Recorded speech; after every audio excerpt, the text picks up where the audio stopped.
All right. Well, everybody, this is Tim and Aaron, and we're coming to you to talk about the Screwtape Letters with C.S. Lewis. And we're going to jump back from chapter 9 back to chapter 1 today. So if you're following along, you'll notice that we don't go in order. Yeah, but we're going to have some fun, and we're going to see what we can come up with and what kind of discussion we can have.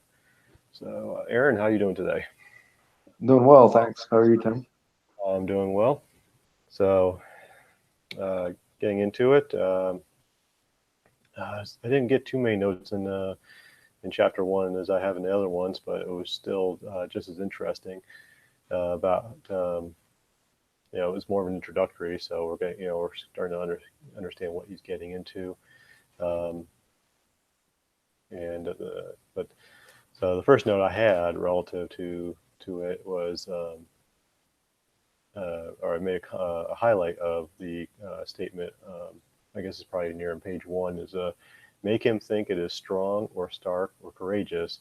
That is the philosophy of the future, and yeah, I think what it was that's the conclusion, kind of the end of the paragraph when Screwtape's talking to Wormwood about um, trying to get him to stop thinking, not think about black and white or the truth, but think more along the lines of jargon, along the lines of philosophy. And earlier up, he says um, he doesn't think of the doctrines as primarily true or false, but as academic or practical, outworn or contemporary, conventional or ruthless. Um, using jargon more than whether it's just true or false. It's using other language to muddy up the thought process so um, that he's not thinking of it as real Christianity, but just something, just another fad of philosophy. I don't know if that's what you saw that or not. Yeah, so yeah, that's a good note. That kind of sums it up. Notice I have a little bit of echo on here.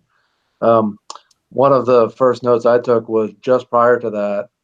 He talks about um, the whole strategy about argument, Oh trying yeah, to avoid argument. He said, these human beings, they can argue too, so we might not win arguments, and that's what he leads into. To basically the whole jargon summary that you just gave is what he's leading to. But before that, I made a note. The jargon he was talking about at his time was uh-huh. C.S. Lewis, in that case being the author, was the weekly press. That Uh-huh. was the source of jargon, and propaganda comes up as a term later. And what I noted about that is obviously today's form of weekly press is so much more prevalent for us, so much worse even. We have information at our fingertips, right? It's Right. the minute news feeds we have, or the certainly daily.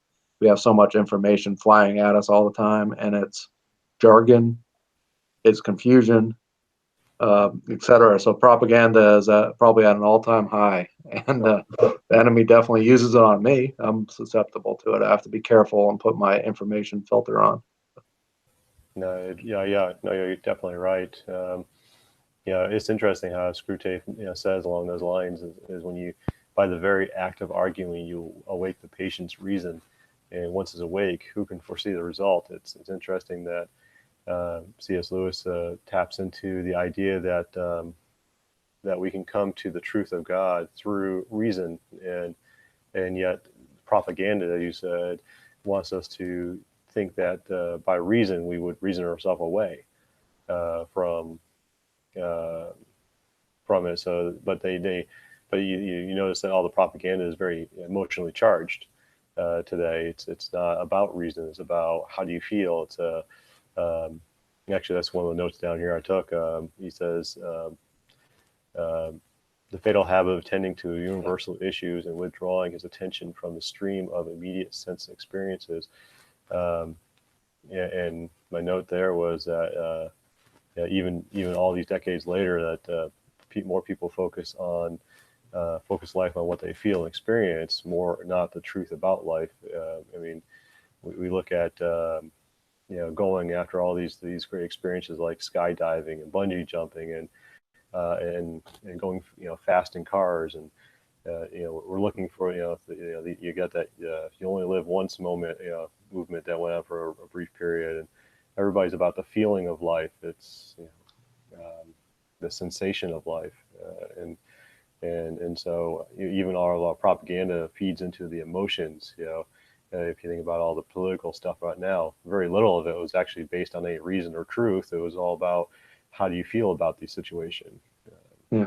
So that all that feeds into what was even C.S. Lewis wrote, from the point of view of Screwtape, all those decades ago, is that we keep our minds off of reason, we won't see the truth.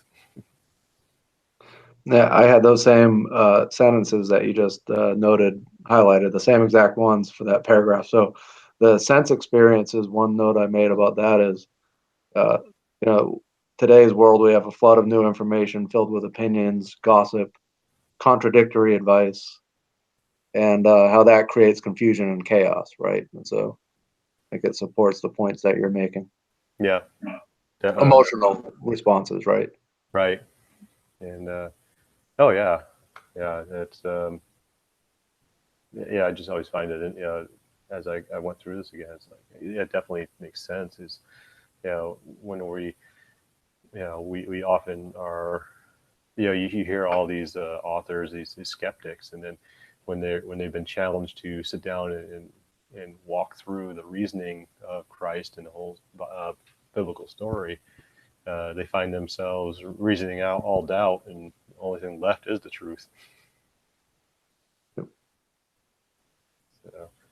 I find myself, these days you get, it's almost like you get one set of words from a source and it really does trigger like a flash of emotions. It's well studied by evil these days to how to just get into someone's reason, start triggering those emotional responses. I mean, obviously, social media gets people in trouble, right? oh yeah, And it's because they react real strongly to an emotional response. yeah, They're thinking about. So it's a very interesting times we live in. I'd like to see how C.S. Lewis would write this kind of chapter up in today's world. He'd probably have a whole lot more to say. yeah. Well, and it's interesting how, Screwtape's narrative, he goes on to an example of where he almost messed up himself, and in this case, he's referring to the sense of hunger as a way to Yeah. withdraw ourselves, and just our own tiredness, our own hunger, our own stretch of bodily inhibitions, and he talks about how, going into the museum and the guys, having a moment with God, but then he goes, hey, "Aren't you hungry? Maybe you would think better on a full stomach." And the idea was get him away from the situation. And once he got him Mhm. away from it, through that sensation, and it was interesting. This past weekend, I went on a hike with the Fourth Musketeer group, with a number of guys from church, and part of that experience was just being out in the woods and being out in the wilderness, away from all the sensations of the world, and just connecting and having, and being, rationing your food, because, for to keep yourself, one, for not having to carry so much, but as you went through rationing, you you had to keep your mind, focused through, any hunger that you were feeling, because you only had so much for breakfast, lunch, and dinner to ration, and it kept you, it keeps you, you had to, keep your mind set on God through those moments. It was really cool, how much, you can stay focused, but it's easy to say, "Oh, I'm hungry," or I'm just, if you're not used to hiking, it's like, "Oh, my legs are tired," I want to stop. And our bodies are so controlling of whether or not we stay focused on God or not. Absolutely. I read this chapter again, to take notes on it Monday afternoon, I believe it was, and I kind of right after lunch. And what was interesting about it is I started the day attempting to fast through lunch, and I remember praying kind of at my desk, and I got up and I was like, "I'm hungry. I'm going to get lunch. No, today's not the day to fast." And then I read this, so that this was the very first sentence that I highlighted and put my notes on. Well, that just happened. Yeah, And I think that what I liked that was interesting about it, the follow up is it's right after that time where, or someone's heading to lunch, and in this tape, in this passage here, Screwtape says he threw some distractions at his patient, right? Right. Showed him a newsboy shouting, right? Yeah, so that's happened. You know, in this case, I crossed the street and went to a restaurant, and Yeah. you just look at the cars, you watch people, you know, you get thinking about what you're going to do after work, all that kind of stuff, and before you know it, okay, well, there goes that quiet time with God. It's not going to happen. And And there's it's not necessarily, as a Christian, it's not necessarily saying it's not going to keep you away from God, but it does, for that moment it does, at right. least. Right, but it only takes those little moments to pull you away from what God's trying to tell you. And actually, it led into something very very small, but it kind of stuck out. It's the enemy presumably made a counter suggestion. You know how one can never quite overhear what he says to them, and it was interesting because we know That one, I found that very interesting. Yeah, go ahead. yeah, because we know that the Bible talks about how God's sovereignty is over everything, but Satan doesn't have the same level of sovereignty, in that he doesn't have the ability to know what God is saying to us. He can't intercede into those private conversations. Hmm. He can't read our thoughts. He can only operate in the physical world, not into the spiritual of our lives, like God can. And it just doesn't have that kind of power. So I thought it was just a slight little entry there. It almost easy to oversee if you're not paying attention to it. That's interesting. That may also explain. I'm just thinking of this now, as you explain that, may also explain why that subtle voice from God you can always distinguish, Hmm. and it's not audible. It kind of comes from the spirit outward into your soul, and it's distinguishable if you're Yeah, listening for it. yeah, oh yeah, yeah. And of course, at the end of all that, just that little bit, like you said, the newsboy shouting everything. He says right at the end, "He is now safe in our Father's house," and highlighted that to it's so as we said, it was so easy for distractions in life. We want to sit down, but we always come up with reason like the kids want to be played with, or I've got to feed the dogs, or got to take care of the gutter on the house, or something always comes up to distract us from our time with God, and then that time becomes further and further in between, and before we know it, we're all of a sudden we're spending almost no time communing with God, and then we get further and further, get closer and closer to Satan, and through that, and if we're not careful, we can, all the distractions can keep us completely away from where we want to be. Well, we can, as Christians, just accept that. Hey, this is all Christianity has to offer. Right. When if you get these quiet times with God and get a little deeper, you just learn more of His power, and then can walk a more powerful Christian walk. Hmm. Yeah. Yeah. Certainly, that's what the enemy's goal is for Christians. That's what the enemy's goal is, to keep you away from having a more powerful walk. Right. Yeah. The order. Let's see if I can say it. Ordinariness of things. Keep Yeah. pressing that on him. Yeah, Yes. I like that. Yeah. Yeah. Yeah. You got some thoughts around that. You want to move forward with, keep going with? Ordinariness of things. I don't know that I wrote anything down, but I did. Um, it does talk about not attempting to use science, the real sciences. Yeah. And Tim and I will appreciate that. That means non-engineering and non-physics. Yeah. He talks about push on them in economics and sociology. And actually, I think my insight into that, my bias would say that that's because those branches of science are more emotionally charged, Yeah. get them thinking about what they can add their opinion to.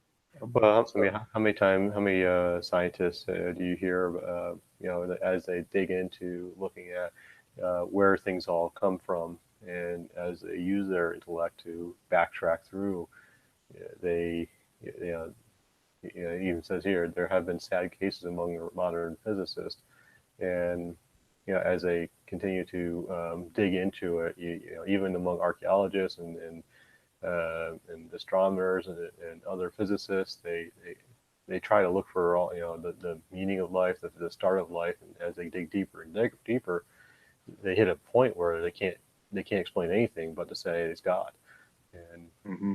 and so their end result. So they eliminate all the other possibilities through through their studies, and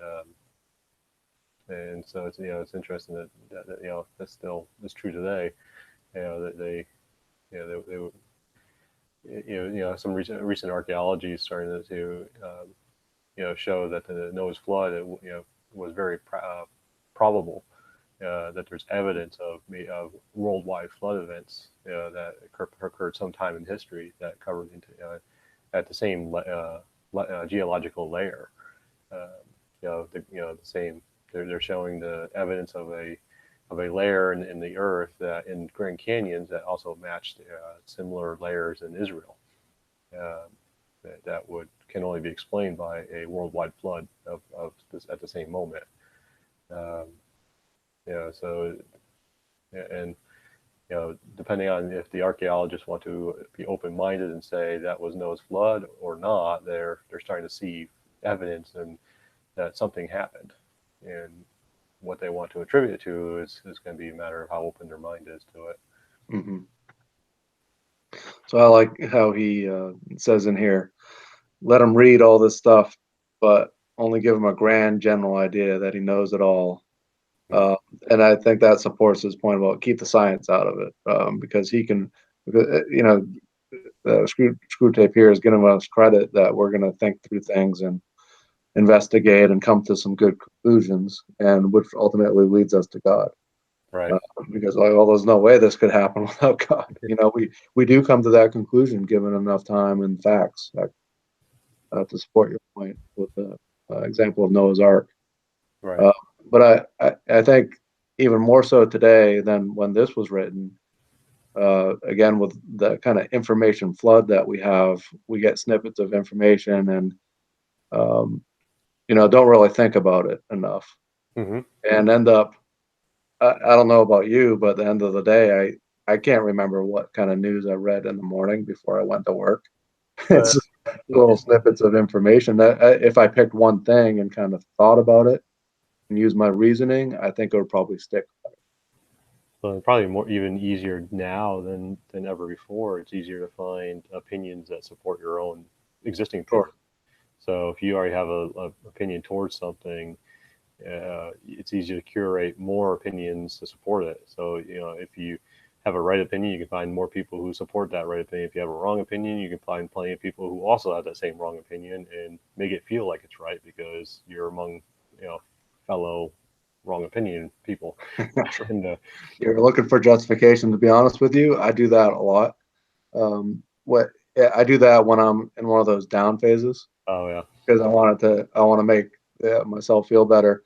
And you know what? We probably all do that, but Yeah, the thing I remember to do is to stay in the word. yeah, It, I do that when I'm like a fan, like when I'm a fan of a movie and I want to, I disagree with the critics, so I find other people who disagree with the critics and have the same opinion I do. sure, makes sense. So, but like on matters of life and political stuff, I do try to keep that in mind. I do. It's easy to say, okay, I'm only gonna listen to one side of the story, Yes. and because it's easy to see, get some one point of view, but I do try to remember to listen to the other side too, and I may not agree, but I try to listen to it at least and get the get the entire two sides and then make a informed decision rather than just following the herd to the one viewpoint. Yeah. But it definitely takes an active mindset to have to remember to keep an open mind to all of that. Absolutely.